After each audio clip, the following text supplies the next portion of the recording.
Picture this for a moment. You're sitting there with that chunky Game Boy in your hands, the cartridge barely holding on by a thread, and suddenly you hear it, that iconic 8-bit chiptune melody welcoming you to a world that would change everything. For some of you, it was Kanto. For others, maybe you first stepped into Johto or Hoenn. Wherever your journey began, you knew from that very first moment when Professor Oak appeared on that pixelated screen that something special was about to unfold. That feeling, that sense of wonder and possibility, that's what we're about to explore together today. Every region, every generation, every innovation that shaped this incredible franchise into what it is now. Before we dive deep into this epic retrospective, I'd love to know something. Where in the world are you watching this from right now, and what time is it there? Drop a comment below because I'm genuinely curious about the global reach of our Pokemon loving community. And hey, if you're finding value in this comprehensive journey through the franchise, a like would mean the world to me. For those who enjoy this kind of deep dive into gaming history and lore, consider subscribing because there's plenty more content like this coming your way. But enough with the formalities. Let's begin this journey properly, shall we? Close your eyes for a second and think back to when Pokemon was nothing more than a dream in one young man's mind. The year was somewhere in the mid-1980s, and in the suburbs of Tokyo, a boy named Satoshi Tajiri was spending his days doing what kids do best: exploring, discovering, collecting. But Tajiri wasn't collecting trading cards or action figures. He was out in the fields, in the ponds, in the forests, catching insects. His friends called him Dr. Bug because of his obsessive fascination with beetles, grasshoppers, and every tiny creature he could find. He would study them, catalog them, find new ways to lure them out of their hiding spots. It was a simple childhood hobby, but it planted the seeds of something extraordinary. As the years rolled forward and Tokyo continued its relentless expansion, those fields Tajiri loved so much began to disappear. Concrete replaced grass. Apartment buildings sprouted where ponds once sat. The forests were cleared to make room for shopping centers and parking lots. And something inside young Tajiri broke a little. He wanted to preserve that feeling, that joy of discovery and collection, for future generations who would never know what it was like to catch beetles in a field, because those fields simply wouldn't exist anymore. Around this same time, video games were exploding in popularity. Space Invaders had captured Tajiri's imagination in a different way, showing him that these electronic experiences could evoke powerful emotions and create lasting memories. So he did what any passionate creator would do. He found a way to merge these two loves. In 1982, Tajiri started a magazine called Game Freak with his friends, including a talented artist named Ken Sugimori, who would go on to design every single original Pokémon. What began as a simple gaming fanzine written by hand and sold for a few hundred yen gradually grew into something more professional. But Tajiri wasn't content to just write about games. He wanted to make them. In 1989, Game Freak transformed from a magazine into a game development company, and their first title, Mendel Palace, showed promise. But Tajiri's real vision was still forming, still taking shape in the back of his mind. The breakthrough moment came when Tajiri saw two kids connecting their Game Boys with the link cable. That physical connection between two devices sparked something in his imagination. He pictured insects crawling along that cable from one Game Boy to another. And suddenly, everything clicked into place. The childhood hobby of catching and collecting insects. The desire to preserve that experience for modern kids. The technology that could make it all possible. It all came together into a single, unified vision.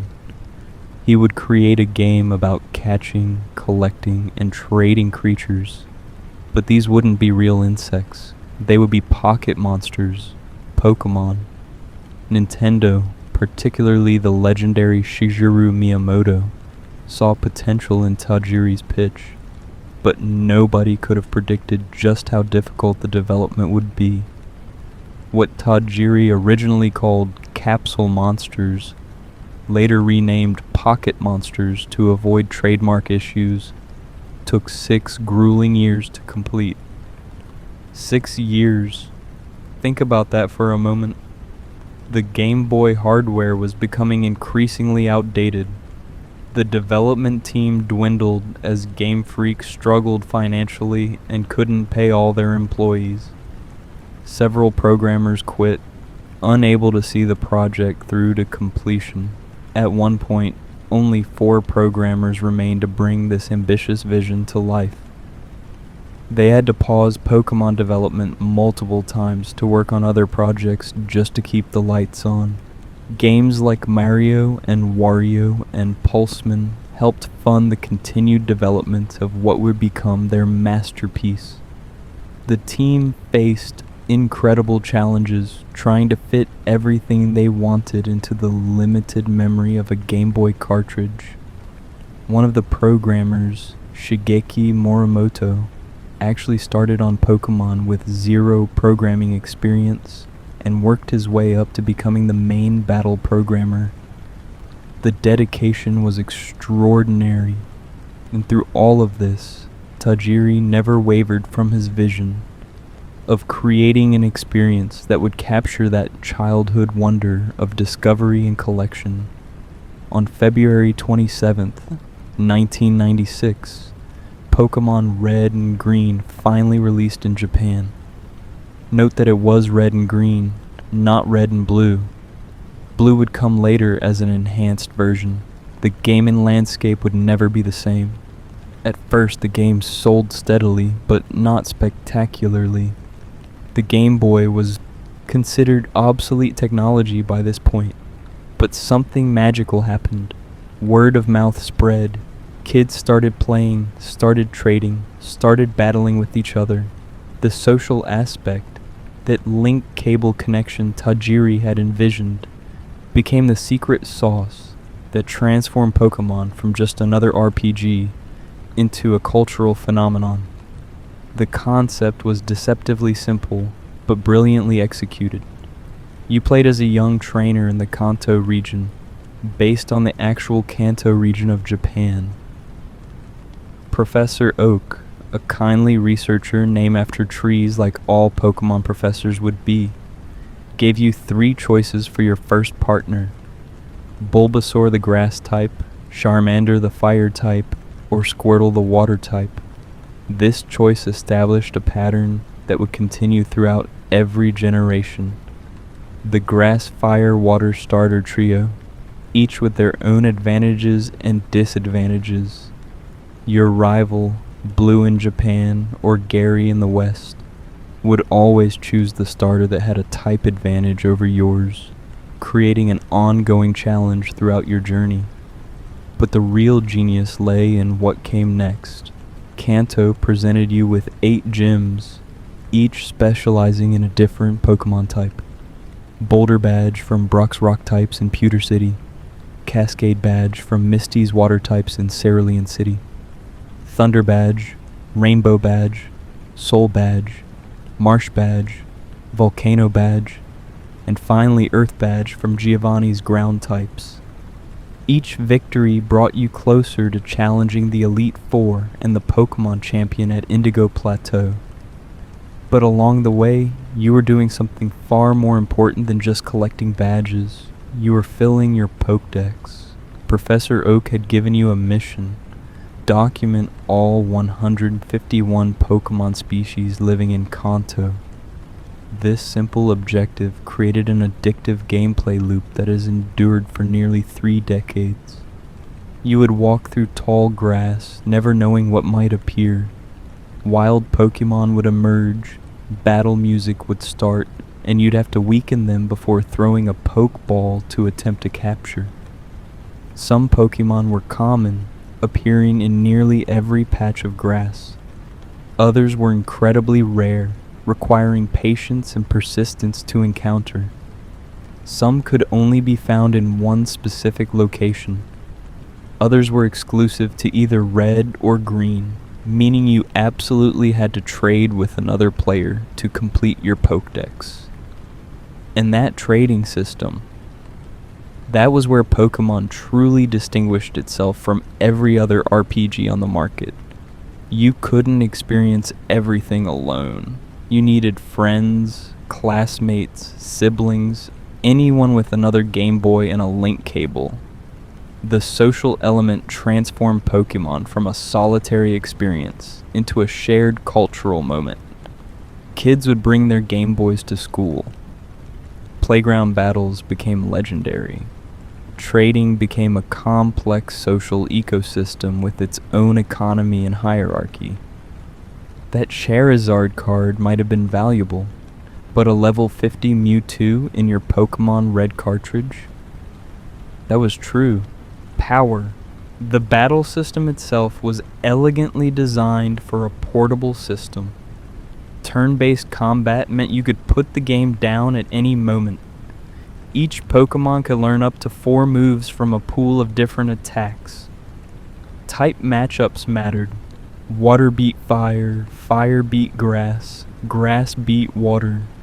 But there were 15 types total in Generation 1, creating a complex web of strengths and weaknesses. Flying types beat fighting types. Psychic types were nearly unstoppable, with only bug and ghost types able to hurt them. But bug types were weak, and ghost type moves were broken in the programming. Electric types couldn't hurt ground types at all. Learning these matchups, building a balanced team, predicting what your opponent might do next. This was Pokemon's strategic depth. But Generation 1 wasn't just about the mechanics, it was about the world they created. Kanto felt alive despite the Game Boy's limited hardware. Pallet Town, where you began your journey, was a quiet starting point. Then you ventured out to Viridian City, through Viridian Forest with its bug catchers, to Pewter City, and your first gym battle. Each location had its own character. Cerulean City with its bridge where trainers lined up to challenge you. Vermilion City with the SS and cruise ship and the chance to learn the move Surf. Lavender Town with its Pokemon Tower, a memorial to deceased Pokemon that became infamous for its haunting music and dark atmosphere. Celadon City, the big metropolis with its massive department store and game corner. Saffron City, home to Sylph Co. and the Fighting Dojo. Fuchsia City with the Safari Zone where you could find rare Pokemon. Cinnabar Island with its Pokemon Mansion full of research notes about the legendary Mewtwo. Speaking of legendaries, Generation 1 introduced 3 legendary birds and a mythical master of psychic power that would become cornerstones of Pokemon lore. Articuno, the ice and flying type, could be found deep in the Seafoam Islands. Zapdos, the electric and flying type, lurked in the abandoned power plant. Moltres, the fire and flying type, resided in Victory Road, on the path to the Pokemon League. These 3 were powerful, rare, and each could only be caught once per game. But the true challenge was Mewtwo, the genetically engineered psychic type created by scientists who played God with Mew's DNA.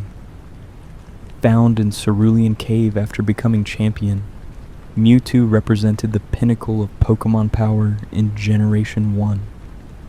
And then there was Mew itself, a secret Pokémon hidden in the code that couldn't be obtained through normal gameplay, spawning endless playground rumors and myths. The games were ambitious but flawed. The code was held together with what amateurs might call creative programming and experts might call a complete mess. Glitches were everywhere. The missing no glitch allowed players to duplicate items. The Mew glitch let savvy players catch the mythical Pokémon through a complicated sequence of actions. Balance issues plagued competitive play. Psychic types dominated everything. Tauros was absurdly powerful, and some moves simply didn't work as intended. But somehow, these flaws became part of the charm. Kids discovered glitches and shared them. The imperfections made the games feel more mysterious, more full of secrets to uncover. The anime series, which debuted in April 1997 in Japan, took the Pokémon phenomenon to stratospheric heights. Ash Ketchum, named Satoshi in Japan after Tajiri himself, began his journey with Pikachu instead of one of the traditional starters. The anime introduced personalities and voices to Pokémon that the games could only hint at. It made these creatures feel alive, feel real. Kids didn't just want to play Pokémon anymore. They wanted to live in that world. And then came the trading card game, launched by Media Factory in Japan and later by Wizards of the Coast internationally. Suddenly, Pokémon wasn't just a video game, it was everywhere. By the time Pokémon Red and Blue finally reached North America in September 1998, note the change from green to blue for Western markets. Pokemania had already begun in Japan. The Western release triggered an explosion of popularity that surprised even Nintendo. These were Game Boy games in the age of the Nintendo 64 and PlayStation. The graphics were primitive, the sound was simple chiptunes, the gameplay was turn-based and strategic rather than action-packed. None of that mattered. Pokémon Red and Blue became some of the best-selling games in history, eventually moving nearly 50 million copies worldwide combined. The phenomenon had gone global. 3 years after the original Japanese release, in 1999, Game Freak was ready to take the next step. But they didn't want to completely reinvent the wheel. Instead, they chose to expand on what worked while adding new layers of depth and complexity. The result was Pokémon Gold and Silver, set in a brand new region called Johto, inspired by the Kansai and Tokai regions of Japan, with their traditional temples and cultural heritage. This was Pokémon's first true sequel, and it raised an important question. How do you follow up perfection? The answer, as it turned out, was to give players more of everything. 100 new Pokémon species were added to the Pokédex, bringing the total to 251. But these weren't just random additions. Many of the new Pokémon were baby forms of Generation 1 favorites, Pichu before Pikachu, Cleffa before Clefairy, Igglybuff before Jigglypuff. Others were new evolutions for Pokémon that felt incomplete before, like Crobat evolving from Golbat or Steelix evolving from Onix. Some were completely new, evolutionary lines that fit naturally into the existing ecosystem. The designs took a more rural, traditional approach compared to Kanto's somewhat urban flavor, reflecting Johto's cultural inspiration. But the new Pokémon weren't even the biggest innovation. Game Freak introduced 2 entirely new types to the game, Dark and Steel. These weren't arbitrary additions, they served specific gameplay purposes. Dark-type Pokémon were immune to Psychic-type attacks, finally providing a counter to the Psychic-type dominance that had plagued Generation 1. Steel types, meanwhile, had incredible defensive capabilities, and resistance to many other types, adding new strategic dimensions to team building. The type chart suddenly became more complex, more balanced, more interesting. Pokemon Gold and Silver also introduced a concept that would become fundamental to the series: breeding. If you left two compatible Pokemon of opposite genders at the daycare on Route 34, they might produce an egg. That egg would hatch into the lowest evolution of the mother species, and the baby could inherit moves from the father that it couldn't normally learn. This opened up entirely new strategic possibilities for competitive players, while giving casual players a way to get multiple copies of rare Pokemon. The breeding system also introduced baby Pokemon that could only be obtained through breeding, adding another layer to Pokédex completion. Speaking of features that would become standard, Gold and Silver featured an internal clock that tracked real-world time. The game world had a day-night cycle that affected which Pokemon appeared and when. Some Pokemon only came out at night. Others preferred the morning. Certain events only happened on specific days of the week. The bug-catching contest at National Park took place on Tuesdays, Thursdays, and Saturdays. The Goldenrod radio tower played different music depending on the day. This made Johto feel more alive, more dynamic, more connected to the real world. The Johto region itself was beautifully designed, with each city and town having its own distinct personality. New Barktown was your quiet starting point, home to Professor Elm, who gave you one of 3 new starters: Chikorita the grass type, Cyndaquil the fire type, or Totodile the water type. Your journey took you through Cherry Grove City, then to Violet City with its Sprout Tower and the first gym led by Faulkner, who specialized in flying types. Azalea Town had Kurt, the Pokeball craftsman, who could turn special apricorns into custom-made Pokeballs. Goldenrod City was Johto's metropolis with its radio tower, underground shopping center, and massive department store.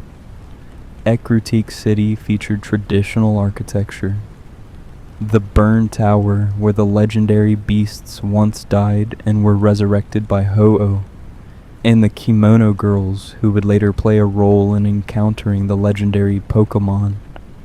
The Gym Challenge in Johto deliberately featured types that Kanto's gyms hadn't emphasized. Faulkner used flying types. Bugsy in Azalea Town used bug types. Whitney in Goldenrod City used normal types, and her Miltank became legendary for destroying unprepared players with his rollout attack. Morty in Mine Cisaxor Ecruteak City specialized in ghost types. Chuck in Kianwood City used fighting types. Jasmine in Olivine City commanded steel types, showing off the new type introduced in this generation. Price in Mahogany Town used ice types. And finally Claire in Blackthorn City used dragon types, making her one of the most challenging gym leaders in the series. But Game Freak had saved their biggest surprise for after you defeated the Elite Four. Most games would end there. You'd become champion, watch the credits, maybe get some post-game content. Pokemon Gold and Silver did something unprecedented. After becoming champion of Johto, you received a pass to travel to Kanto. The entire first region from Pokemon Red and Blue was accessible, albeit with some changes. 3 years had passed since Red became champion. The gym leaders had changed or moved. The routes had been slightly altered, but you could revisit every major city, battle the Kanto gym leaders again, and see how the region had evolved. This wasn't just a nice bonus, it effectively made Gold and Silver 2 games in one. The amount of content was staggering for a Game Boy Color cartridge. Players could easily spend over 100 hours exploring both regions, catching all the Pokémon and training their teams. And the final challenge, waiting at the peak of Mint Silver, was perhaps the most legendary battle in Pokémon history. There, standing in silence, was Red himself, the protagonist from Generation 1, now a reclusive trainer with an incredibly high-level team. Defeating Red felt like passing the torch from one generation to the next. The legendary Pokémon of Johto built on the foundation established in Kanto, while adding more mythology and lore. The star of the show was Ho-Oh, the rainbow Pokémon who appeared in the very first episode of the anime before Gold and Silver even released. This psychic and flying type legendary was said to bring happiness to those who saw it. Its counterpart Lugia was a psychic and flying type known as the Guardian of the Seas. But Gold and Silver also introduced a completely new legendary mechanic: roaming Pokémon. Raikou, Entei, and Suicune were three legendary beasts that had died in the Burn Tower 300 years ago when it was struck by lightning. Ho-Oh resurrected them, and they now roam Johto freely, changing locations constantly. Encountering them was challenging enough. They appeared randomly in tall grass and would flee from battle immediately unless you had the foresight to trap them. Even if you did encounter them and make them flee, they would retain any damage you dealt, allowing you to gradually whittle down their HP across multiple encounters before finally catching them. This roaming mechanic added a thrilling hunt element to legendary Pokémon that hadn't existed before. Pokémon Crystal, released in Japan in late 1999 and internationally in 2001, served as the definitive version of Generation 2. It was the first Pokémon game that let you choose your character's gender, with the female player character Chris joining Ethan as an option. Crystal also enhanced the story, particularly regarding Suicune, who became a focal point of the game's narrative rather than just another roaming legendary. The game introduced battle animations that made Pokémon move during combat rather than remaining static sprites. These improvements, while seemingly minor, set the stage for features that would become standard in future generations. The Generation 2 games were beloved for good reason. They respected what came before while innovating in meaningful ways. The breeding system added depth. The two new types improved balance. The day-night cycle made the world feel real. The ability to return to Kanto provided unprecedented value.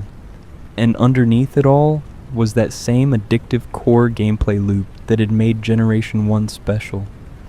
You were still catching Pokémon, still battling trainers, still working toward becoming champion, but now you were doing it in a richer, more complex world.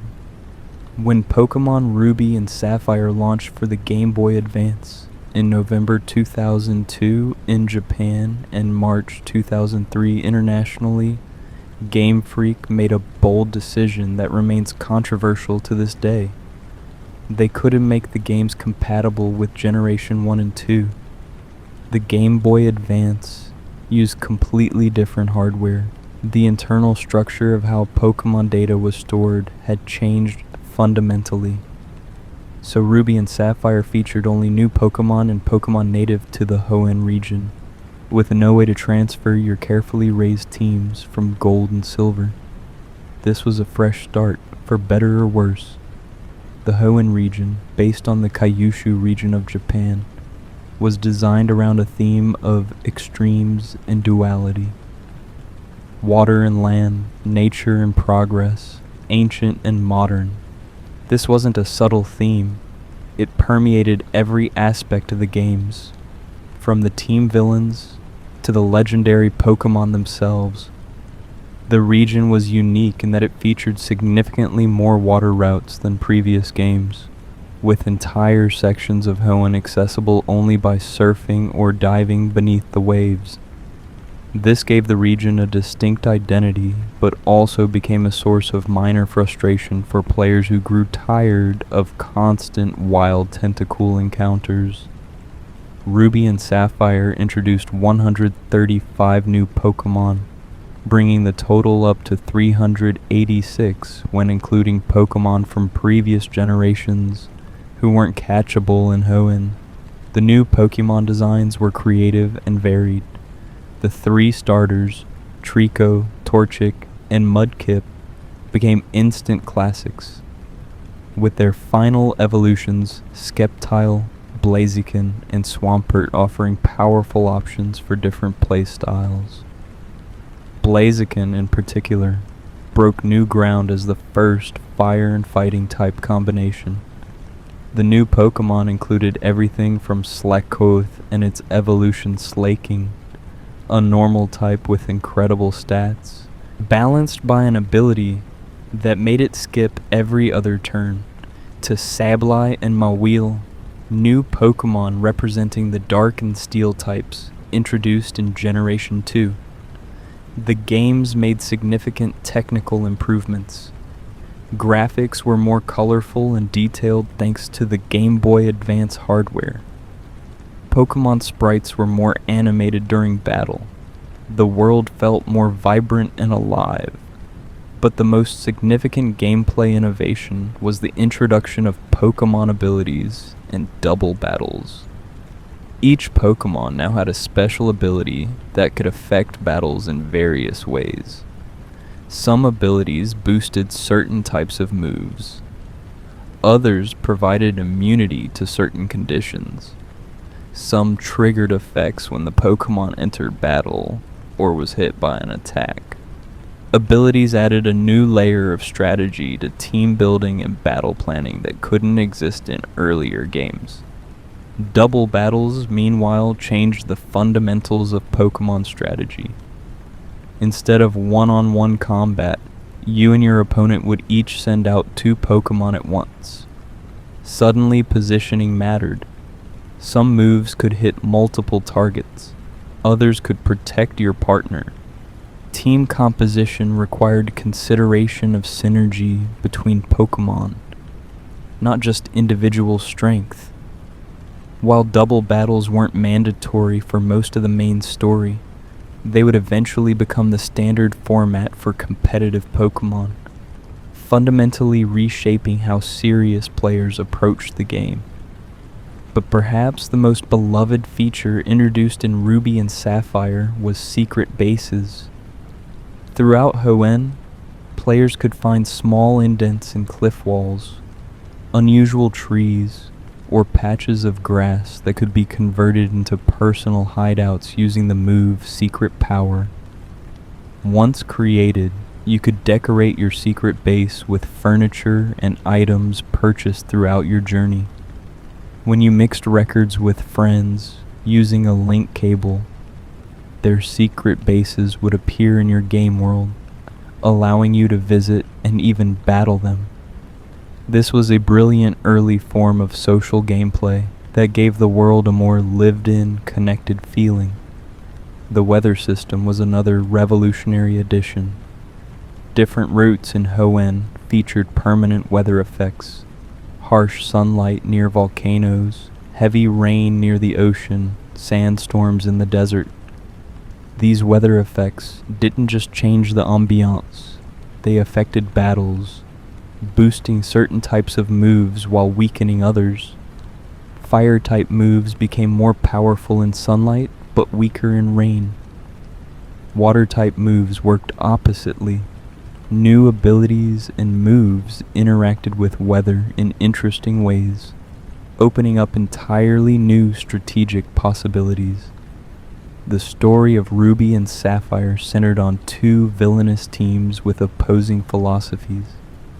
Team Magma, featured prominently in Pokémon Ruby, wanted to expand the landmass by awakening the legendary Groudon and using its drought powers to dry up the seas. Their leader, Maxie, genuinely believed this would create more living space for land Pokemon and humans.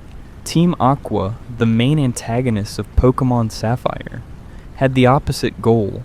Led by Archie, they wanted to awaken the legendary Kyogre and expand the seas, believing ocean Pokemon deserve more habitat. Both teams wore thematically appropriate uniforms. Team Magma dressed in red, with designs evoking lava and heat, while Team Aqua donned blue outfits, suggesting water and waves.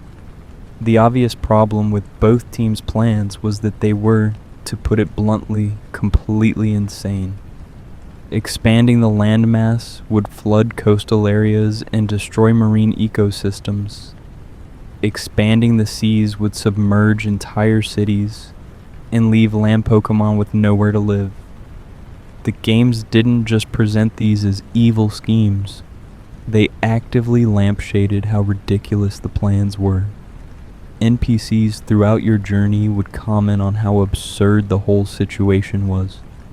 When Team Magma and Team Aqua appeared at locations like the Weather Institute or the Slateport Museum, their plans were openly criticized as making no sense whatsoever. This criticism reached its peak when the teams actually succeeded in awakening Groudon or Kyogre. In Pokemon Ruby, Team Magma awakened Groudon at the Seafloor Cavern, and the ancient Pokemon's drought ability caused the sun to shine intensely, threatening to parch the entire region. In Sapphire, Team Aqua awakened Kyogre, whose drizzle ability caused endless rain that would eventually flood everything. In both cases, Maxie and Archie immediately realized they'd made a terrible mistake and couldn't control the legendary Pokemon they'd unleashed. The player had to travel to Sootopolis City and the Cave of Origin to calm down the rampaging legendary, capture it, and restore balance. Pokemon Emerald, released in September 2004 in Japan and May 2005 internationally, combined elements from both Ruby and Sapphire while adding new content. In Emerald, both Team Magma and Team Aqua were antagonistic, and both legendary Pokemon were awakened simultaneously. Groudon and Kyogre began an apocalyptic battle in Sootopolis City that threw the weather into complete chaos, alternating between harsh sun and heavy rain. The player had to awaken Rayquaza, a third legendary dragon and flying type that served as the trio master, to calm down Groudon and Kyogre and end their battle. This introduction of a trio master established a pattern that would continue in future generations. Just as Articuno, Zapdos, and Moltres formed a trio of legendary birds, and Raikou, Entei, and Suicune formed a trio of legendary beasts, Groudon, Kyogre, and Rayquaza formed a trio representing ancient forces of nature. The mythology behind them ran deep. They had supposedly created the land, seas, and sky respectively, shaping the very world of Pokemon. This kind of creation mythology would become even more prominent in Generation 4. The Hoenn region offered plenty to explore beyond the main story. The Battle Frontier, introduced in Emerald, provided 7 different battle facilities that challenged players in unique ways. The Battle Tower tested straightforward 3-on-3 battles. The Battle Palace removed your ability to give commands. The Battle Factory gave you rental Pokemon. Each facility had its own rules and required different strategies to master. This post-game content kept players engaged long after becoming champion. As the 9th anniversary of Pokemon Red and Green approached in 2006, Game Freak prepared to launch Generation 4, and with it, the most mythology-heavy games the series had ever seen. Diamond and Pearl arrived in Japan in September 2006 and North America in April 2007. bringing trainers to the Sinnoh region, based on the northern Japanese island of Hokkaido. From the very beginning, Diamond and Pearl positioned themselves as games about myths, legends, and the very origins of the Pokémon universe itself. Sinnoh was designed to feel older, more mystical than previous regions. Ancient ruins dotted the landscape. Libraries were filled with books discussing old legends. NPCs spoke of creation myths and gods. The region had a sense of gravitas that distinguished it from the more adventurous tone of Hoenn or the traditional aesthetic of Johto. This wasn't accidental. The entire plot revolved around the deepest lore Game Freak had ever attempted in a mainline Pokémon game. Generation 4 added 107 new Pokémon, bringing the total to 493.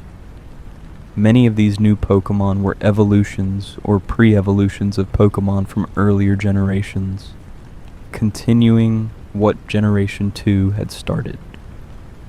Magneton finally got an evolution in Magnezone. Lickitung evolved into Lickilicky. Electabuzz and Magmar, which had always felt incomplete, gained final evolutions in Electivire and Magmortar. Eevee received 2 new evolution options in Leafeon and Glaceon, joining Vaporeon, Jolteon, Flareon, Espeon, and Umbreon. These additions made the Pokémon world feel more connected across generations, rather than completely siloed. The starter trio of Turtwig, Chimchar, and Piplup represented the standard grass-fire water types, evolving into Torterra, Infernape, and Empoleon. But the real stars of Sinnoh were the legendary Pokémon, particularly the creation trio of Dialga, Palkia, and Giratina. Here's where things got cosmically significant. According to Sinnoh mythology, in the beginning there was only chaos. From that primordial void emerged Arceus, the original one, the closest thing the Pokémon universe has to a creator deity. Arceus, with its unique type-changing multi-type ability and stat total of 720, created the universe and everything in it. Arceus first created the creation trio. Dialga, a steel and dragon type, represented time itself. The moment Dialga was born, time began to flow. Its signature move, Roar of Time, could distort temporal flow. Palkia, a water and dragon type, represented space. When Palkia came into existence, space expanded. Its signature move, Spatial Rend, could tear through dimensions. Giratina, a ghost and dragon type, represented antimatter and was banished to the distortion world, an alternate dimension with altered physics, for its violence in ancient times. Its signature move, Shadow Force, allowed it to temporarily phase out of existence. Next, Arceus created the Lake Guardians, Uxie, Mesprit, and Azelf, to give humans knowledge, emotion, and willpower respectively. These psychic-type legendary Pokémon weren't as powerful as the creation trio, but they were crucial to keeping the cosmic balance. Without them, the creation trio's power couldn't be properly controlled. This mythology wasn't just background lore, it was the entire foundation of Diamond and Pearl's plot. The villainous Team Galactic, led by a man named Cyrus, had a plan that made Team Magma and Team Aqua look like small-time operators by comparison. Cyrus wasn't trying to expand land or sea. He wasn't trying to steal rare Pokémon or make money. Cyrus wanted to destroy the entire universe and create a new one without emotion or spirit, believing these things were the source of all conflict and suffering. This was heavy stuff for a Pokémon game. Cyrus wasn't presented as merely evil. He was nihilistic, cold, calculating, and genuinely believed what he was doing was right. Throughout Diamond and Pearl, Team Galactic captured the 3 Lake Guardians and extracted crystals from their bodies to create the Red Chain, a mystical artifact that could control the creation trio. At the climax of the game, Cyrus used the Red Chain to summon either Dialga in Diamond or Palkia in Pearl, at the spear pillar atop Mint Coronet, the massive mountain that dominated the center of Sinnoh. His plan was to use the legendary Pokemon's power over time or space to destroy the current universe and reshape reality according to his vision. The player arrived just in time to see this unfold. Mars and Jupiter, 2 of Team Galactic's commanders, tried to stop you while Cyrus prepared the ritual, but the player's rival, Barry, arrived to help, and together you fought through Team Galactic's forces. Just as Cyrus succeeded in summoning and attempting to control Dialga or Palkia, the freed Lake Guardians appeared and used their combined power to shatter the Red Chain, breaking Cyrus's control. The legendary Pokemon, no longer bound, could be battled and captured by the player. Cyrus, defeated and his dream shattered, vanished from the spear pillar, swearing he would eventually succeed. Pokémon Platinum, released in September 2008 in Japan and March 2009 internationally, expanded on this story significantly. In Platinum, Cyrus succeeded in summoning both Dialga and Palkia, and his attempt to control both creation Pokémon simultaneously was so disruptive that it forced Giratina to intervene. The renegade Pokémon emerged from the distortion world and dragged Cyrus into its domain to stop his plan. The player and champion Cynthia followed them into the distortion world, a trippy alternate dimension where gravity didn't work normally and the very geometry of space was wrong. In the distortion world, Giratina existed in its origin form, a serpentine form that was said to be its true appearance. There, you had to defeat both Cyrus and Giratina to restore balance. Even after his defeat, Cyrus remained in the distortion world, still convinced that his plan was correct, and that eliminating Spirit was the only way to end suffering. The distortion world became one of the most memorable locations in Pokémon history, precisely because of how alien and unsettling it felt. Beyond the main legendary Pokémon, Diamond and Pearl introduced several other legendary and mythical Pokémon that added to Sinnoh's mystique. Heatran, a fire and steel type, could be found in Stark Mountain after the main story. Regigigas, a normal type that served as the trio master for the legendary Golems from Generation 3, slumbered in Snow Point Temple. Cresselia, a psychic type representing good dreams, could be encountered on Full Moon Island, while Darkrai, a dark type representing nightmares, was available only through special events.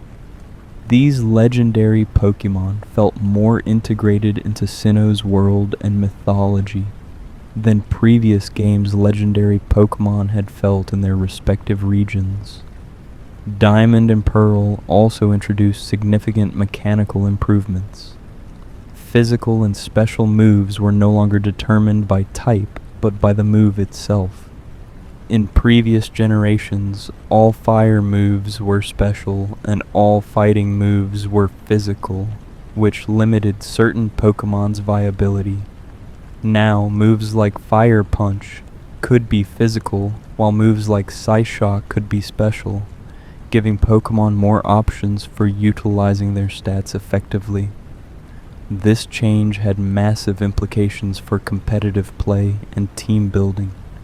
The game also introduced online connectivity through the Nintendo Wi-Fi connection, allowing players to battle and trade with others around the world for the first time. The Global Trade Station let you deposit a Pokemon and request a specific species in return, and the system would automatically complete the trade when someone matched your request. This global connectivity transformed how players completed their Pokédex and engaged with the competitive scene. Sinnoh itself was a beautiful region with varied environments. Twin Leaf Town was your peaceful starting point. Sanjum Town housed Professor Rowan's lab. Jubilife City was Sinnoh's largest metropolis with its TV station and Poketch company. Orberg City's coal mine and steel-type gym established the region's industrial side. Eterna City's galactic building marked your first major confrontation with Team Galactic. Hearthome City housed Pokémon contests, a side activity where Pokémon competed on style rather than strength. Veilstone City's massive game corner and Galactic HQ provided more Team Galactic encounters. Pastoria City sat in marshland. Celestic Town contained ruins with ancient carvings. Canalov City's library held books of Sinnoh mythology. Snowpoint City existed in eternal winter, and Sunny Shore City, Cyrus's hometown, featured solar panel roads and overlooked the ocean. The 8 gym leaders of Sinnoh each offered unique challenges. Rourke used rock types in Orberg City. Gardenia commanded grass types in Eterna City. Fantina specialized in ghost types in Hearthome City, though she initially wasn't available, requiring you to return later. Maylene used fighting types in Veilstone City. Wake had water types in Pastoria City. Byron commanded steel types in Canalov City. Candace used ice types in Snowpoint City. And Volkner, who was so bored with weak challengers that he considered quitting as a gym leader, used electric types in Sunny Shore City. The Elite Four maintained the high difficulty standard set in previous generations. Aaron used bug types. Bertha commanded ground types. Flint specialized in fire types, despite Sinnoh's lack of fire-type Pokémon, forcing him to use several non-fire types on his team. Lucian wielded psychic types. And finally, there was the champion. Not some new character, but Cynthia, the mysterious blonde woman who had been helping you throughout your journey. She was the first female champion in the series, and her team was one of the most challenging in Pokémon history, featuring diverse types and Pokémon like Garchomp, Lucario, and Spiritomb that had few weaknesses. Generation 4 represented the culmination of everything Pokémon had built toward. The games respected their history while pushing forward with new ideas. The mythology established the deepest lore the franchise had ever attempted. The mechanical changes improved competitive play. The online features opened Pokémon to a global audience. And the games themselves were massive, offering dozens of hours of content with extensive post-game areas like the Battle Frontier and Platinum. As these first 4 generations demonstrated, Pokémon was never content to rest on its laurels. Each generation built on what came before while adding its own identity and innovations. From Kanto's humble beginnings to Johto's respectful expansion, from Hoenn's technical leap to Sinnoh's mythological depth, the franchise continuously evolved while maintaining the core appeal that had captivated players from the very beginning. And yet, everything that had come before was about to be challenged in Generation 5, when Game Freak would take its biggest risk yet and attempt to completely reimagine what a Pokémon game could be. Pokémon, A Journey Through Every Generation, Part 2. 2010 marked a turning point for Pokémon. The franchise had been running for 14 years. 4 generations had established formulas, patterns, expectations. Players knew what a Pokémon game looked like, how it felt, what to expect from the journey ahead. And then Game Freak did something audacious. They decided to throw out nearly all of those expectations and start fresh. Not with a reboot or reimagining, but with a bold statement. What if we made a Pokémon game that felt like Generation 1 did back in 1996? What if we recaptured that sense of discovering something completely new? Pokémon Black and White launched in Japan in September 2010 and reached North America in March 2011, introducing players to the Unova region. But Unova wasn't based on a part of Japan like every previous region had been. Unova was inspired by New York City and the surrounding areas of New York State. This was Pokémon going international in its design philosophy, and the change in setting brought a change in atmosphere. Unova felt modern, urban, multicultural. The cities were bigger and more detailed than ever before. Castelia City, in particular, was a massive metropolis with actual streets you could walk down, with skyscrapers towering above you and cars passing by. It felt alive in a way previous Pokémon cities hadn't quite achieved. But the most shocking decision Game Freak made was this. Until you beat the main story, you would encounter only new Pokémon, not a single Pidgey, Geodude, or Zubat. No Pikachu showing up in random grass patches for nostalgia's sake. Just new species, completely unfamiliar creatures filling every route and cave. This was controversial even before the game's released. Longtime fans worried it would feel disconnected from everything that came before, but Game Freak's logic was sound. They wanted players to feel what they'd felt in 1996 when everything was new and mysterious. They wanted to recreate that sense of discovery. 156 new Pokémon were introduced in Generation 5, the most of any generation, even surpassing the original 151. These Pokémon weren't just random designs either.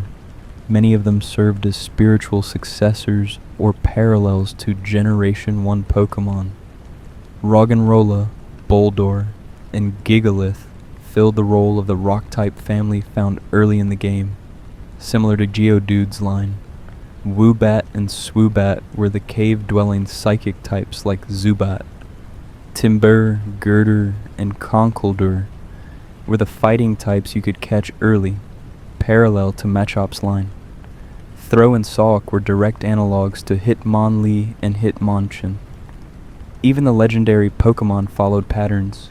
Cobalion, Terrakion, and Virakion formed a legendary trio like the birds or beasts, while Tornadus, Thundurus, and Landorus formed another set of roaming legendaries. The three starters maintained the grass-fire-water tradition with Snivy, Tepig, and Oshawott, who evolved into Serperior, Emboar, and Samurott respectively. But the designs throughout Generation 5 were divisive. Some were creative and memorable, like Chandelure, a ghost and fire type based on a chandelier, or B-Sharp, a dark and steel type that looked like a chess piece come to life. Others were more controversial. Vanillite, Vanillish, and Vanillux were literally ice cream cones. Trubbish and Garbodor were garbage bags. Clink, Clang, and Clinklang were interlocking gears. Critics argue these designs were lazy or too literal. Defenders pointed out that Generation 1 had a pile of sludge, a ball with eyes, and a magnet, so anthropomorphized objects weren't exactly new to Pokémon. Beyond the Pokémon themselves, Generation 5 introduced several mechanical innovations. The battle system now featured fully animated Pokémon sprites that moved constantly rather than remaining static. Seasonal changes affected the region's appearance in which Pokémon appeared, with Deerling and Sawsbuck actually changing their appearance with the seasons. Triple battles and rotation battles expanded on the double battle concept. Though these formats never became as popular as hoped, hidden abilities gave Pokemon access to alternative abilities that were often more powerful or useful than their standard ones, adding another layer to breeding and team building. But the real innovation in Black and White wasn't mechanical, it was narrative. Previous Pokemon games had stories, sure, but they were simple frameworks to move you from town to town and give context to the villainous team's schemes. Generation 5 attempted something more ambitious. It wanted to tell a story that actually made players think about the fundamental premise of Pokemon. Is catching wild creatures and making them fight for human entertainment ethical? What does it mean for Pokemon to be truly free? Can the relationship between humans and Pokemon ever be truly equal? Or is there always an element of exploitation? These questions weren't asked by some random NPC you'd forget 5 minutes later. They were central to the entire narrative, embodied by the game's antagonist, a young man known only as N. Natural Harmonia Gropius, to give his full name, was unlike any Pokemon villain who had come before. He wasn't trying to rule the world or destroy the universe or expand the seas. N genuinely believed that Pokemon were suffering, that keeping them in Pokeballs was wrong, that making them battle was cruel. In the game presented his arguments sympathetically, forcing players to confront uncomfortable questions about the very gameplay they'd been enjoying for years. N served as the figurehead king of Team Plasma, an organization dressed like medieval knights who preached liberation for all Pokemon. Throughout Black and White, you encountered Team Plasma members giving speeches about Pokemon rights, trying to convince people to release their partners. Some NPCs you met actually seemed convinced by their arguments. The game didn't present Team Plasma as obviously evil villains twirling their mustaches. Their stated goals sounded noble, even if their methods of stealing Pokemon and intimidating trainers undermined those goals. Your encounters with N throughout the game were some of the most memorable character moments in Pokemon history. He claimed he could hear Pokemon's voices, understand their feelings. After your battles, he would express confusion that your Pokemon seemed happy despite being captured and used for battles.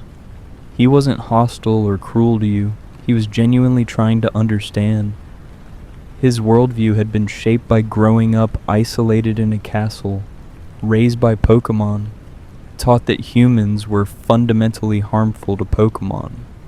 He'd never experienced the positive bonds that form between trainers and their partners. The revelation that made everything click into place came at the climax of the story.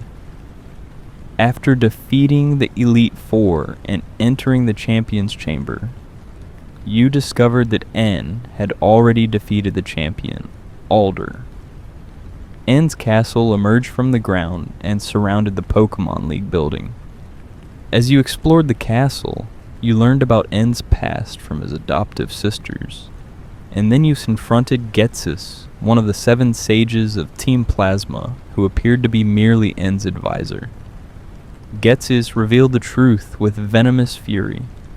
Team Plasma's liberation rhetoric was a lie, a manipulation designed to trick people into releasing their Pokemon. If everyone else released their Pokemon, Ghetsis would be the only one with a trained team, allowing him to conquer Unova unopposed. N was a pawn, a naive idealist raised from childhood to believe his purpose was to liberate Pokemon. Also, Ghetsis could use him to achieve his own ambitions. The legendary Dragon-type Pokemon, either Reshiram or Zekrom, depending on your version, recognized N as a hero worthy of its power because N genuinely believed in his ideals. But those ideals had been carefully cultivated by Ghetsis through years of manipulation and abuse. The game didn't just tell you this, it showed you N's reaction. For the first time, the talkative N fell completely silent. His entire worldview, his sense of purpose, his understanding of his own identity, everything shattered in that moment. Even after you defeated N in battle and his dragon was proved not to be invincible, even after your own dragon recognized you as a hero with ideals or truth equal to N's, the emotional weight of that revelation hung over the entire climax. Your battle with Getsus that followed was one of the most challenging in the series. His team was diverse, high-leveled, and included a Hydreigon that could tear through unprepared teams. But more than the difficulty, the battle felt earned. Getsus wasn't some abstract villain. His abuse of N, his willingness to manipulate an entire organization and region for power, made him genuinely despicable. Defeating him felt meaningful. After Team Plasma's defeat, N thanked you for showing him that Pokémon and humans could form genuine bonds. He left Unova on his dragon, seeking to understand the world beyond what Getsus had taught him. The game then opened up its post-game content, including the ability to catch the other legendary dragon and explore Eastern Unova, which featured Pokémon from previous generations, now that you'd completed the Pokédex of new species.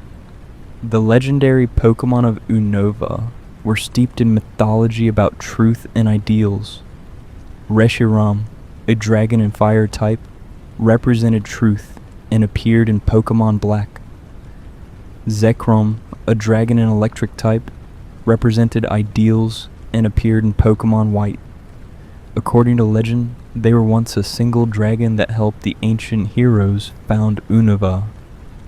But when the heroes' sons began fighting over whose philosophy was correct, the dragon split into two beings representing their opposing viewpoints. Kyurem, a dragon and ice type, was said to be the empty shell left behind when Reshiram and Zekrom split, waiting in the giant chasm for the day it could reunite with its missing parts. Pokémon Black 2 and White 2, released in June 2012 in Japan and October 2012 internationally, were direct sequels set 2 years after the first games. This was unprecedented. Pokémon had done third versions before, Yellow, Crystal, Emerald, Platinum, but never actual numbered sequels that continued the story. The game showed what happened to Unova after Team Plasma's defeat, and the answer was complicated. Team Plasma had split into two factions. One group, loyal to N's original ideals and led by the Sage Rude, had given up villainy entirely.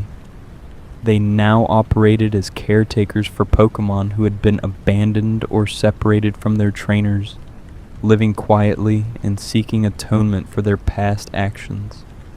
The other faction, still loyal to Getsus, had abandoned any pretense of noble goals. Now led by a scientist named Colres and the sage Zinzolin, this new Team Plasma wore military-style uniforms and openly sought to conquer Unova through force. Their scheme involved Kyurem, that empty husk of a dragon. Using DNA splicers, Getsus planned to forcibly fuse Kyurem with either Reshiram or Zekrom, creating the ultimate dragon Pokémon that combined all their powers. This would give him the strength to freeze Unova, using Kyurem's ability to generate absolute zero temperatures and rule unopposed. The plan nearly succeeded, with Getsus managing to create either Black Kyurem or White Kyurem, depending on your version, but the player character, a new trainer rather than the hero from 2 years ago, managed to stop him. Getsus's defeat in Black 2 and White 2 was even more dramatic than in the first games. His final breakdown showed a man completely consumed by rage and megalomania. He'd lost everything: his plans, his organization, his pawn N, who had learned the truth and left. Some of his dialogue suggested genuine mental collapse. It was dark territory for Pokémon, but it felt appropriate given everything he'd done. Beyond the enhanced story, Black 2 and White 2 added substantial content. The Pokémon World Tournament brought back Gym, leaders and champions from previous generations for special exhibition battles, allowing players to face Brock, Misty, Lance, Steven, Cynthia, and other memorable trainers from throughout the series. New areas of Unova were accessible. The Pokédex was expanded to include Pokémon from previous generations integrated throughout the region rather than only in post-game areas. The games felt like complete, refined versions of the Generation 5 concept. Generation 5's legacy is interesting. At the time, the games were somewhat polarizing. Some loved the bold new direction and mature storytelling. Others disliked the Pokémon designs and missed having familiar faces in the regional Pokédex. In retrospect, Black and White are often considered among the best Pokémon games for their willingness to take risks and tell a story with genuine emotional weight. N's character arc and Team Plasma's moral complexity set a new bar for Pokémon narratives that future games would struggle to match. As Game Freak prepared to transition to the Nintendo 3DS for Generation 6, they faced new challenges and opportunities. The leap to three-dimensional graphics would fundamentally change how Pokémon games looked and felt. And with that technical evolution came a new region, new mechanics, and a return to the fairy tales and mysteries of European mythology. Pokémon X and Y launched simultaneously worldwide in October 2013, marking several firsts for the franchise. They were the first main series games to release globally on the same day, eliminating the months-long wait that international fans had endured for years. They were the first to use fully three-dimensional graphics instead of sprites. And they were the first to be named after mathematical concepts rather than precious materials or colors. The Kalos region drew heavy inspiration from France, particularly Paris and surrounding areas. The central city of Lumiose served as an obvious stand-in for Paris, complete with a tower resembling the Eiffel Tower, called the Prism Tower, at its center. The region's geography, architecture, and culture all evoked French aesthetics. This European setting brought with it European mythology and fairy tale influences that would permeate the game's themes and new features. The most significant addition was the new fairy type, the first new type since Generation 2 introduced Dark and Steel types 13 years earlier. This wasn't just a random addition. The fairy type served multiple purposes. First, it rebalanced the competitive scene by being strong against the overpowered dragon types that had dominated high-level play. Dragon types had very few weaknesses and were often mandatory for competitive teams. Now they had to contend with fairy types being immune to their attacks and super effective against them. Second, the fairy type gave identity to Pokémon that had felt somewhat purposeless before. Clefairy, Jigglypuff, and Mr. Mime were retroactively changed to fairy type, finally having a type that fit their designs and lore better than normal or psychic. But the feature that defined Generation 6 was Mega Evolution.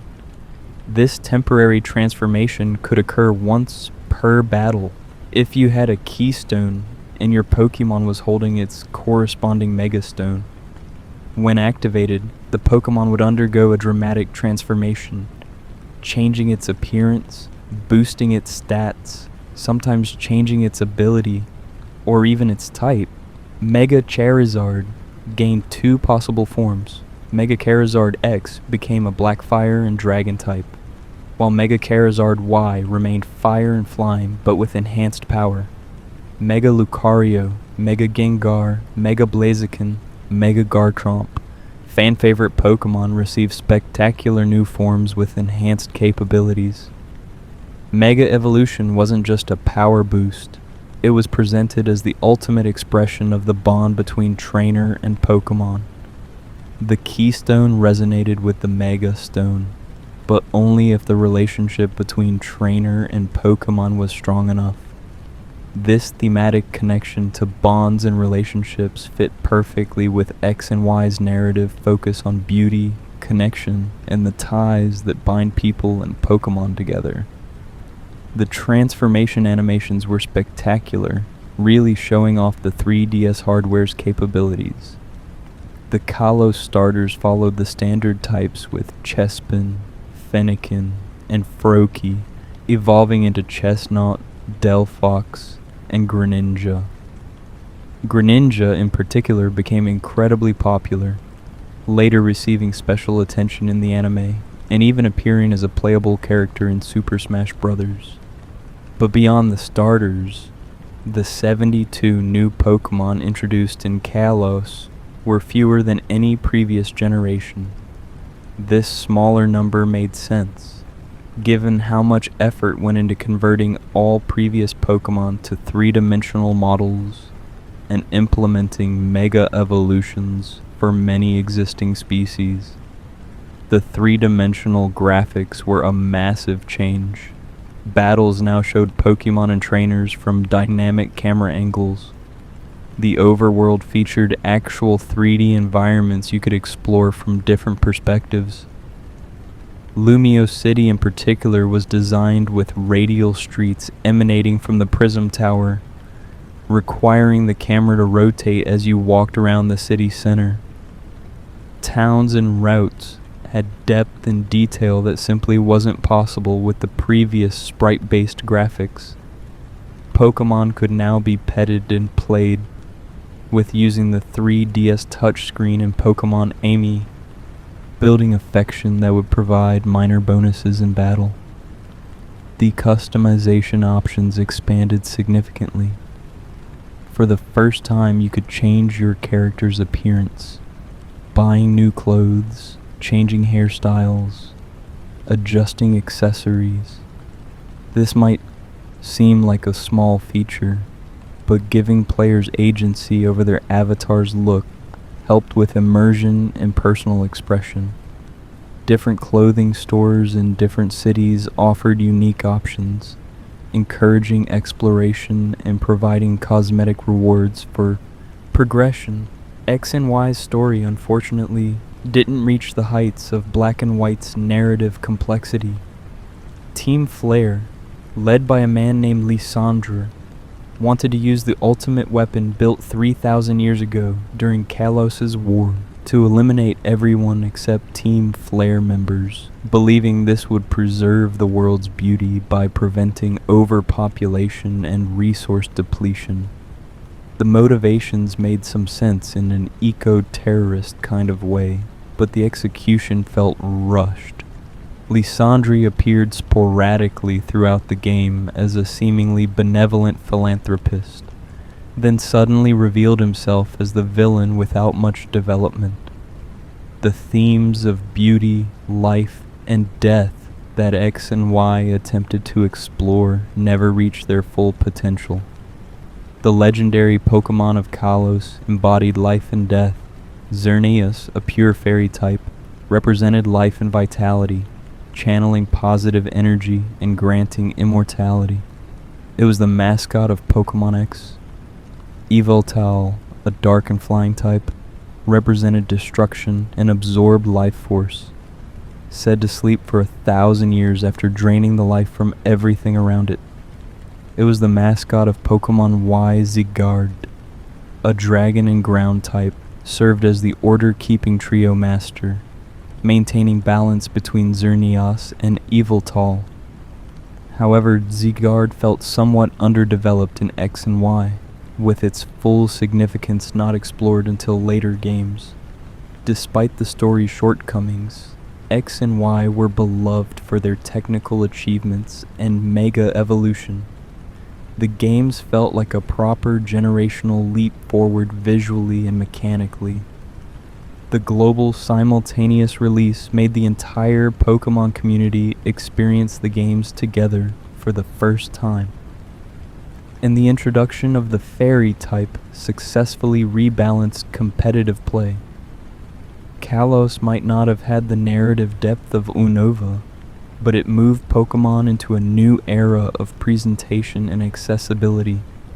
3 years later, Pokémon Sun and Moon transported players to the Alola region in November 2016. Based on Hawaii, Alola was comprised of 4 main islands plus 1 artificial island, each with its own guardian deity and unique ecosystem. The tropical setting brought vibrant colors, beach communities, and a more laid-back atmosphere compared to previous regions. But beneath that relaxed exterior, Sun and Moon made radical changes to the established Pokémon formula.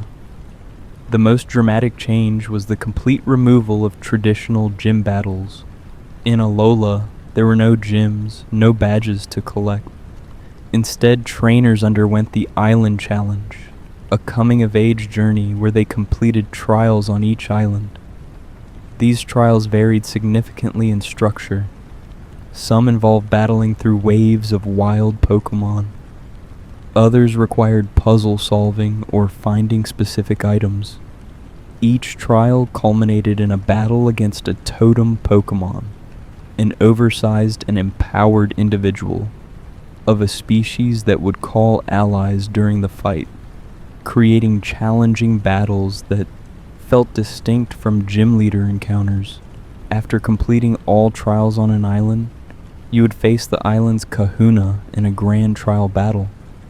These kahunas served a similar role to gym leaders, but felt more integrated into Alola's culture and society.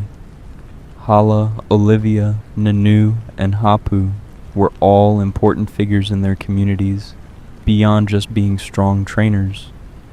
The Island Challenge felt like a natural part of Alolan culture, rather than an institution that existed solely for gameplay purposes.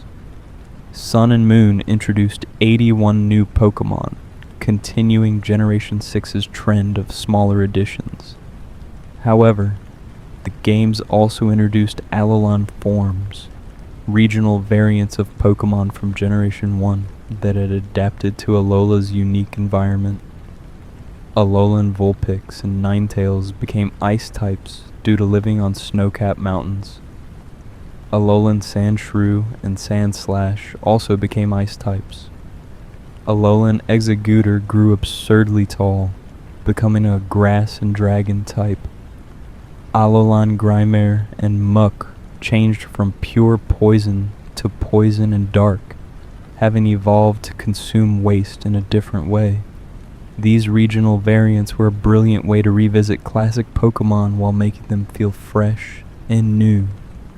The new battle mechanic for Generation 7 was Z-moves, crystallized forms of energy from the guardian deities that could be activated once per battle to unleash a devastating attack. Every type had a generic Z-move, Gigavolt Havoc for electric types, Bloom Doom for grass types, and so on. Specific Pokémon also had signature Z-moves. Pikachu could use Catastropica, Snorlax had Pulverizing Pancake, Alolan Raichu could perform Stoke Spark Surfer. These super moves provided a comeback mechanic, allowing a trainer to turn the tide of a losing battle with a perfectly timed Z-move. The story of Sun and Moon focused on Lily, a mysterious girl traveling with a Pokémon she called Nebby that was actually a Cosmog, a pre-evolution of the legendary Solgaleo or Lunala. Lily's mother, Lusamine, led the Ether Foundation, an organization supposedly dedicated to Pokémon conservation and care. But Lusamine was obsessed with ultra beasts, extra-dimensional creatures that came through wormholes from ultra space. Her obsession had driven her to abuse her children, Lily and Gladion, and ultimately she opened wormholes throughout Alola in her attempt to reach ultra space herself and unite with the ultra beast Nihilego that had possessed her mind. The ultra beasts were a fascinating concept. These weren't Pokémon in the traditional sense, but creatures from alternate dimensions with completely alien designs and powers. Nihilego, Buzzwole, Pheromosa, Xurkitree, Celesteela, Kartana, and Guzzlord all came from different ultra space dimensions and had unique typing combinations and abilities. Catching them became post-game content with special beast balls that only worked on ultra beasts. The legendary Pokémon of Alola were tied to these dimensional themes. Solgaleo, a psychic and steel type, representing the sun, was the mascot of Pokémon Sun. Lunala, a psychic and ghost type representing the moon, was the mascot of Pokémon Moon. Both were evolutions of Cosmog, and they possessed the ability to create and travel through ultra wormholes. Necrozma, a psychic type, was a predatory legendary that could fuse with Solgaleo or Lunala, stealing their light and transforming into Dawnwing's Necrozma or Duskmane Necrozma. Pokémon Ultra Sun and Ultra Moon, released in November 2017, expanded on the base games significantly. These weren't direct sequels like Black 2 and White 2, but rather enhanced versions with altered storylines. The biggest addition was the Rainbow Rocket episode, where Giovanni from Team Rocket led an organization composed of villains from every generation who had succeeded in their worlds before being pulled into the main timeline. This allowed players to battle Maxie, Archie, Cyrus, Ghetsis, and Lysandre again, now wielding their legendary Pokémon. It was fan service done right, celebrating the series' history while providing challenging battles. In January 2019, Pokémon made its debut on the Nintendo Switch with Pokémon Let's Go Pikachu and Let's Go Eevee. These were remakes of Pokémon Yellow set in Kanto, but with mechanics inspired by Pokémon Go. Wild encounters weren't random. You could see Pokémon moving around in the overworld and choose which ones to encounter. Catching mechanics used motion controls reminiscent of Pokémon Go's throwing mechanic. The games were designed as entry points for newer fans while providing nostalgic journeys for veterans. They weren't considered part of Generation 8 proper, but served as a bridge between the 3DS and Switch eras. When Pokémon Sword and Shield launched in November 2019, they brought the main series properly to Switch hardware and introduced the Galar region. Based on Great Britain, Galar featured locations inspired by English and Scottish landmarks. The opening town of Postwick evoked countryside villages. Motostoke was an industrial city resembling Manchester. Hulbury was a port town. Hammerlock had medieval architecture. Wyndon served as the capital city, clearly inspired by London. The games even featured trains connecting cities, just like Britain's extensive rail network. Galar returned to the traditional gym challenge format that Alola had abandoned, but with a twist. Gym battles were now massive stadium events, with thousands of spectators cheering. The gym challenge was a competitive sport in Galar, with endorsed trainers competing for the chance to challenge the champion. This sports-like atmosphere made gym battles feel more significant and spectacular. Gym leaders wore numbered jerseys and had signature poses.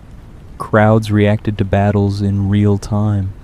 The presentation made you feel like you were participating in a major athletic event rather than just another battle. The headline feature of Generation 8 was Dynamaxing, a phenomenon unique to Galar where Pokémon could temporarily grow to enormous size.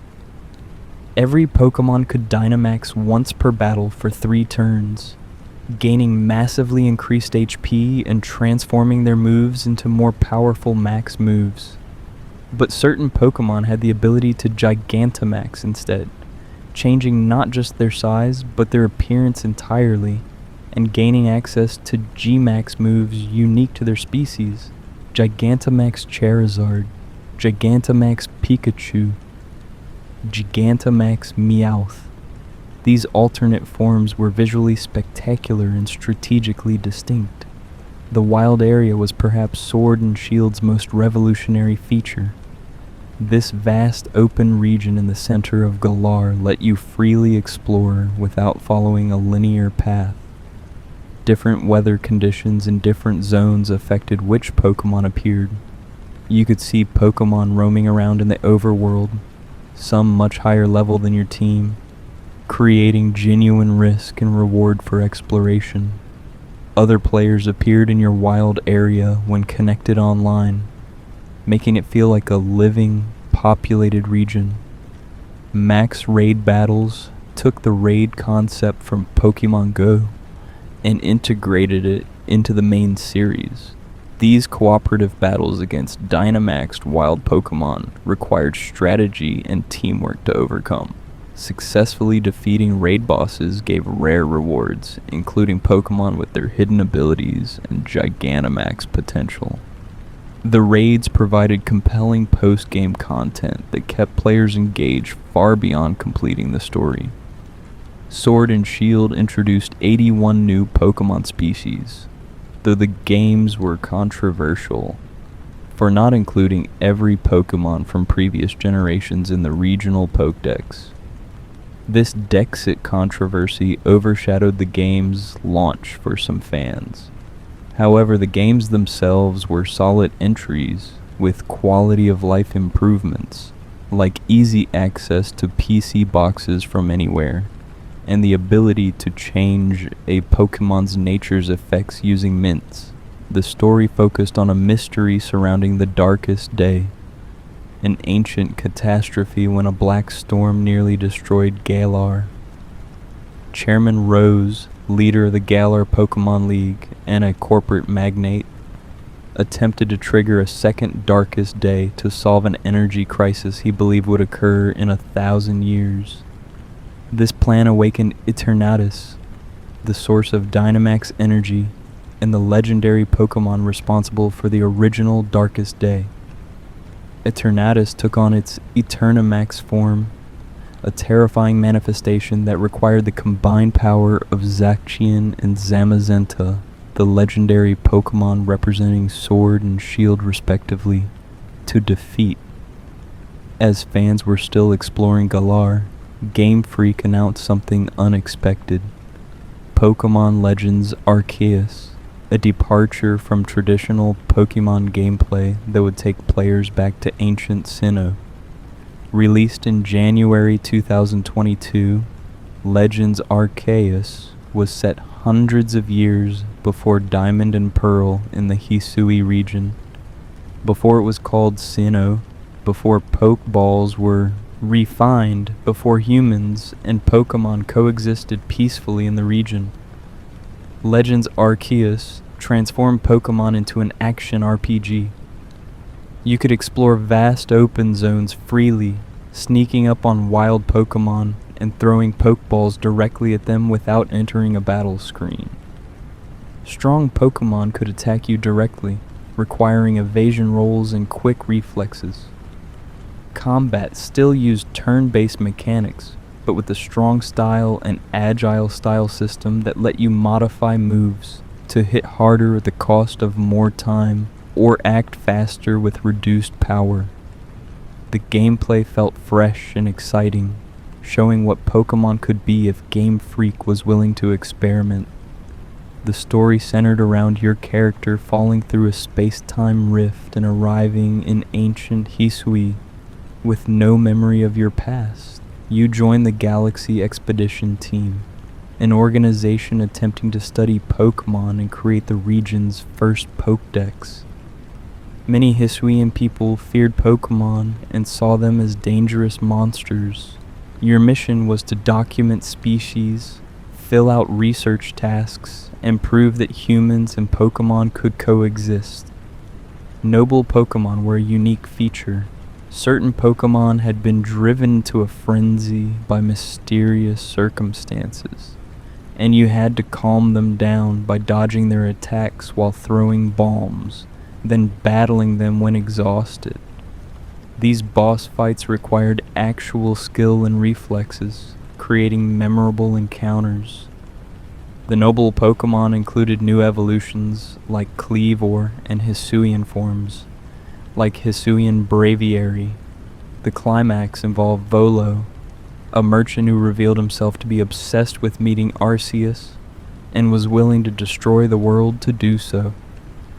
His team included Hisuian Pokémon, and after defeating him, he summoned Giratina for a battle where you had to defeat both of its forms consecutively. This was one of the most challenging boss fights in Pokémon history, requiring proper preparation and strategy. After completing every Pokémon's research tasks and catching everything in Hisui, you could climb to the Temple of Sinnoh, where Arceus itself awaited.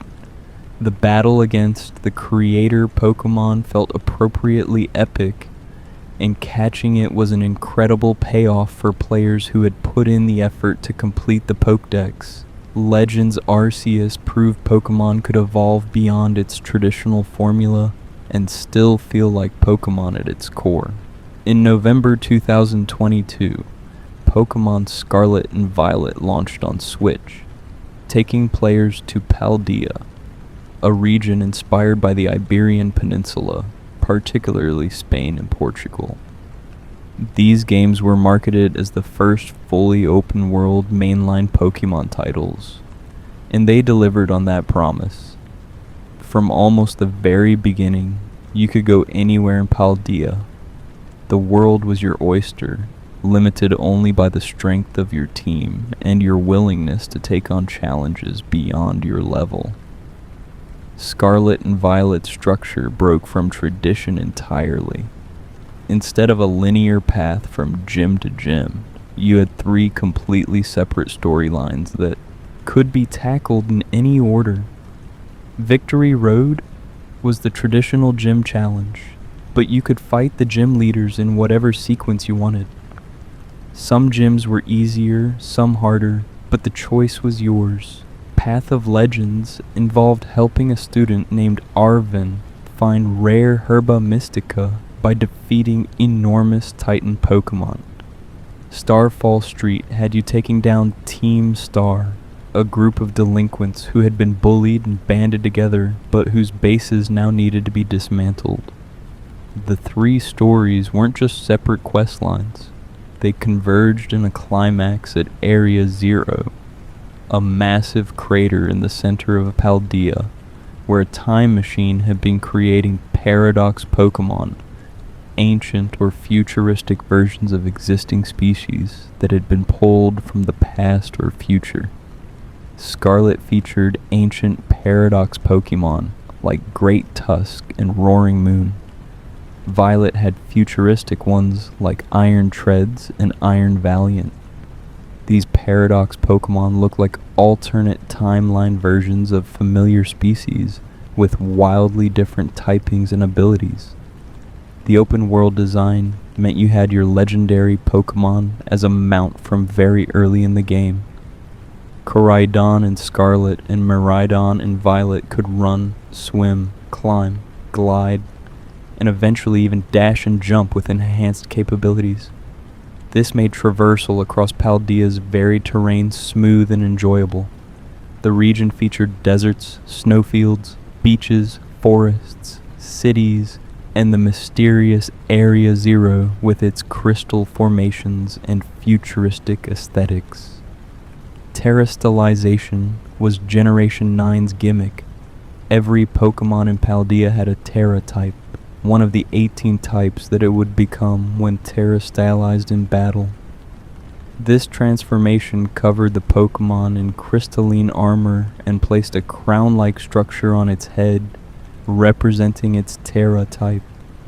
If a Pokémon's Terra type matched one of its original types, it received an enhanced same-type attack bonus. If it was a completely different type, the Pokémon would gain new resistances and weaknesses while still benefiting from its original types for stab purposes. The strategic implications were enormous. A Gyarados with a grass Terra type could terastallize to resist electric attacks that would normally destroy it. An Azumarill with a Fairy Terra type could terastallize to maximize its already powerful Fairy type moves. A Terra type could be changed by collecting Terra shards, allowing you to customize your team's typing for different battles. Terra raid battles let you fight terastallized Pokémon cooperatively, earning rewards and potentially catching Pokémon with rare Terra types. Scarlet and Violet introduced 103 new Pokémon species, continuing the steady additions of recent generations.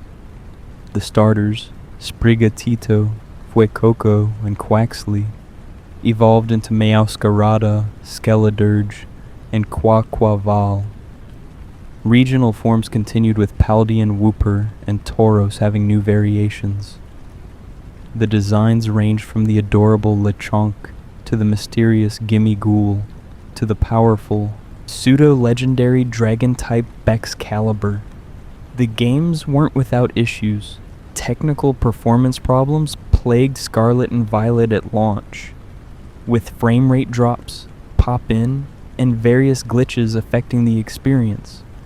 These problems were unfortunate given the game's ambition and scope, but underneath the technical issues was a solid Pokémon adventure with engaging stories, memorable characters, and the freedom to explore at your own pace. The 3 storylines each had emotional weight. Victory Road let you bond with Nemona, a skilled trainer desperate for a true rival who could match her skill. Path of Legends revealed Arven's painful relationship with his absent parent and his bond with his Sigma Bostiff. Starfall Street showed the humanity of Team Star, bullied students who had banded together for protection but had taken things too far. When these stories converged in Area Zero, facing the AI version of Professor Sada or Turo, and ultimately battling the Paradox legendary Koraidon or Miraidon in their battle forms, it felt earned and satisfying. As the credits rolled on Scarlet and Violet, it was clear that Pokémon had come an impossibly long way from those first pixelated steps in Pallet Town. From Satoshi Tajiri's childhood hobby of catching insects to a global phenomenon spanning 9 generations, countless Pokémon species, multiple gameplay innovations, and technological leaps that seemed impossible in 1996. The journey had been extraordinary. Each generation brought something new while respecting what came before. Kanto established the foundation. Johto refined and expanded it.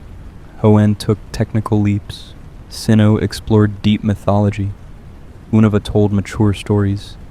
Kalos embraced 3 dimensions. Alola experimented with structure. Galar celebrated spectacle. Legends Arceus proved formulas could be broken. Paldea opened the world entirely. Through all these changes, the core appeal remained constant. The joy of catching a rare Pokémon, the satisfaction of training your team, the thrill of overcoming a challenging battle, the connection you felt to your digital companions, the memories created with friends through trading and battling. Pokémon endured not despite its changes, but because of them, evolving alongside technology and player expectations while never losing sight of what made the franchise special. Standing here at the end of this journey through all 9 generations, one thing becomes clear.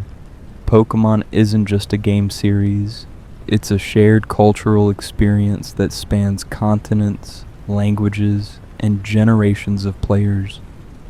It's childhood memories crystallized in digital form. It's the bridge between the kid who caught Caterpie in Viridian Forest in 1998 and the adult revisiting Paldea decades later. It's proof that simple ideas, executed with care and passion, can change the world. And somewhere out there, a kid is picking up their first Pokémon game, choosing their first starter, taking their first steps into a world of adventure and discovery. For them, the journey is just beginning. The cycle continues. The adventure never truly ends. That's the magic of Pokémon. Every ending is just another beginning. Every champion battle is just the start of a new challenge. Every goodbye to one region is a hello to the next. So whether you started in Kanto or Paldea, whether your first starter was Bulbasaur or Sprigatito, whether you played on a chunky Game Boy or a modern Switch, you're part of something that transcends any single game or generation. You're part of Pokémon. And that's a journey worth taking generation after generation, for as long as the adventure continues.